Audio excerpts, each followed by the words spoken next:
We'll start off with Jono here. He's a national runner-up. He was a state champ out of Evanston.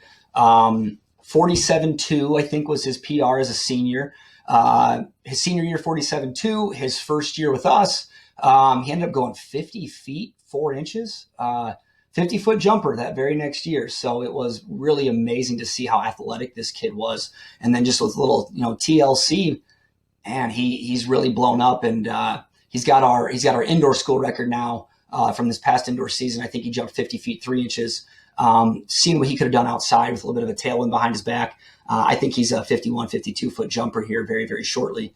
In practices, he's been looking amazing here.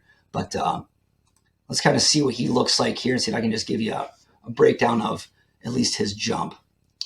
Keeping good speed to the board, running off into position. Pluck and pull. We taught him the pluck and pull. He used to just land feet first and then kind of, land in the sand and kind of just jump out of it. It's pretty comical to watch him learn how to pluck and pull when he didn't do that much in high school. But as you can see, Jono does a great job of pushing out the back. He's setting up his position. He's getting those arms back. He's ready to take off, so he obviously doubles here. He hits that block.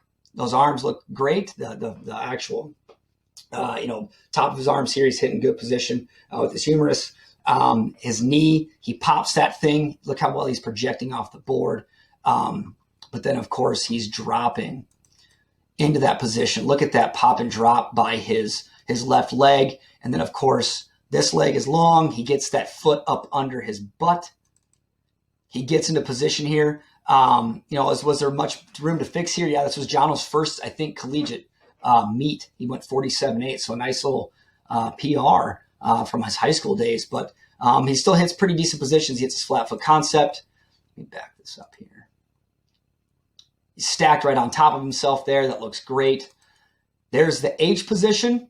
See how he's blocked out with his arms. He's got a great block here with his knee as well. He's in that H position. Let's see if he Y's out. Gets those hands back to Y out. Puts his plant down. Simply holds that block. Gets as big as he can. Slows down rotation. Learns to pluck and pull and get out of the way. It's funny to watch him really learn how to do this. But he's definitely crafted a lot better, so it's a lot more efficient looking when he ends up entering the sand. Here is Kara, 39.5. This was at conference. Good positions from Kara. She's very technically sound. She also obviously doubles off the board here. Just a quick double here. Oh, yikes. Takes off the board. Look at that projection. Running off that board. She gets that block with her knees. She's getting ready to drop this leg as well. Oh, my goodness. Gets that leg long here. Gets that foot up under her butt. Gets good extension out in front. Collapses a little bit here. That's all right. She gets back into position with a good H position. Looks like she's about to Y out. Chair's in the way, so that doesn't help. But of course, gets those knees on that third phase. So here she is. She gets those knees out in front. God, I love YouTube. Plucks, pulls, gets out of the way. I'm sorry, everybody. Here we go. Pluck, pull, boom, get it out of the way. Here's some standing triple jump approaches. So if you really want to just do some basic drill work here, this is a perfect one. I allow the athlete with 2 feet to just step out, jump out into position. That's their first phase. So it's 3 jumps from here. Just hitting good positions. Boom, triple jumps all the way through. I don't need the volume up so high.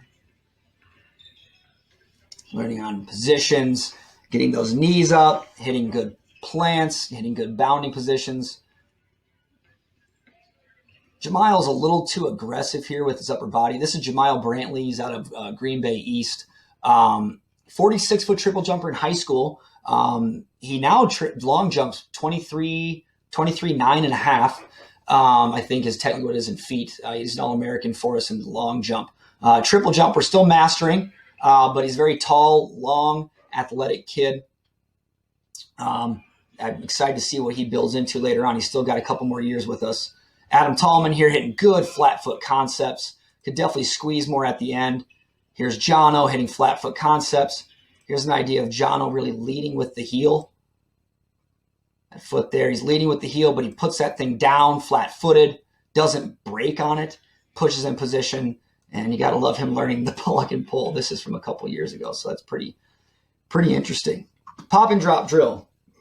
Excuse me. So a lot of times athletes on the triple jump, they have a really hard time learning how to not scissor kick back, learning to pop and drop that leg and cycle that foot over. And a good way to just like slow everything down, break it down, is just have them work on their first phase, just a little jog. First phase into the sand. So they will literally pick up that foot, pop and drop their drive knee, and then just land in the sand and kind of bounce right back out. So pop, drop it, and then come right back out. So you can see here with Adam, drops it, gets that foot up under his butt, and working that position. A lot of times you see athletes kick that thing back. There it is for Jared. Long, drives through. Jono got too high in the air there. Good. Just a basic pop and drop drill. A lot of times I'll put a mini hurdle right over the top, and they almost have to imagine they're brushing their free leg on that mini hurdle and cycling over. But yeah, it's a great little basic drill for your athletes to kind of learn how to stop, driving that knee and then scissor kicking it back, getting up too high, too tall, not too tall, but too high in the air, and then their rotation ends up rotating too quickly. Stay long. I don't do a lot of like full-on triple jumps in practice. A 3-step or 3 left, 3 right approach is perfect to really learn, hitting phases and learning to actually, keep building or maintaining your speed through your phases. So, when you go too far back and you really drive, you're going to end up learning to break more. If you can't master a 3-step or 3 left, 4 left approaches, with keeping good positions, don't just throw them right into the fire and say, hey, full approach jump. So of course we don't want to do that for a really long jump either. Shorter means less speed, less intensity, so we can really learn to understand positions and be able to build off of them. Getting a little excited today in practice. Oh, that was a great jump by Jared. Funny for him. He was, I think his first year ever triple jumping was in high school. And he only jumped like 39 feet. All in all, it's just a cool story. He was on the team when I got here. I got the job in 2018, and you can tell he's just a craftsman. Jared knows that he's not, the most, athletic guy in the world here, but he really learned to understand positions. And I think Jared ended up being a 46-foot triple jumper his senior year of college. So it's cool to see his transition and growth. And learning to be, very skilled in the triple. And ironically now, he is a horizontal jumps coach for us at UW Oshkosh. So good position. This is beautiful. Getting the chest down, the knees up, getting into that leg shoot, plucking and pulling, getting out of the way. That was great. And obviously we're having a good time looking at it too. He's so springy. He's just so springy. This is his freshman year. Jono is a junior now, so he's definitely learned more since he's been here. Here's Adam Tallman. He's a 46-foot triple jumper for us as well. Once again, working on that pop and drop here. I think you'll see here Adam not really hitting much of a pop and drop. I think he kicks it back. There it is, the dreaded scissor. He drives his knee, he scissors it back, he kicks it back. He's too high up in the air. Look how high he is up in the air here. This thing should be long and low, helping him stretch himself through so he can keep speed through his phases. He's not going to collapse. But of course, he's from such a short approach that it's easy to not easy to hide those little issues. Here's some just triple jump variations. Left, left, right, right, right, right, left, left. Switching things up. Being a better bounder. Especially at the beginning of the year, is extremely important. So that teaches that athlete how to organize tasks, solve those puzzles, and then also just helps them really just gain maturity as a jumper too. They're able to handle any plyometric environment or stressor that you put on them, especially when you change up their their rhythm and their timing with their feet too. So here's Jared hitting some basic bounds, always entering into the sand. I love to just enter into the sand after every attempt. This is where he's working on both hop phases, left hop, a right hop, picking it up, putting it down. Change things up all the time. They go from a 3-step approach. They can do it from a standing start and working on just hitting different positions with, changing up the rhythm and changing up their feet. You're going to build a better bounder, which will then give you a great foundation to have an amazing triple jumper when it's all said and done. Boxes and boards drills. This is where we try to teach an athlete. We throw another puzzle at them. Now there's boxes here, and how we set it up is we'll say, hey, you're going to take off your right, and maybe it's left onto the box, right back down onto the ground, another box, another ground position, and then we're finally hitting position. So changing elevation throughout the runway really helps making sure that they never really drive up into the air, so they crash. But at the same time, it's teaching to project out, but also learning to hit any type of ground contact time and learning some rhythm and understanding body awareness too.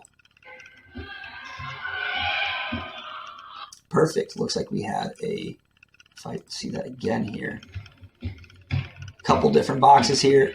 Good. Adam learning to kind of find what he gets out of his jumps here. Pushing. Good. Here's all my YouTube videos. I think the long jump ones are up here as well. It's on my channel. I opened all those up for you. I would be not doing myself any favors if I didn't at least share my Twitter profile. You'll see all the stuff that we have on here for not only UW Oshkosh, but a lot of our events, practices, meet, results, yada, yada, yada. I like to put this up here too, just improvement profiles. He was a freshman for us this past year, Jalen Grant, third in the country in the 60, went 694 in high school. The next year he goes 681. That was a great day.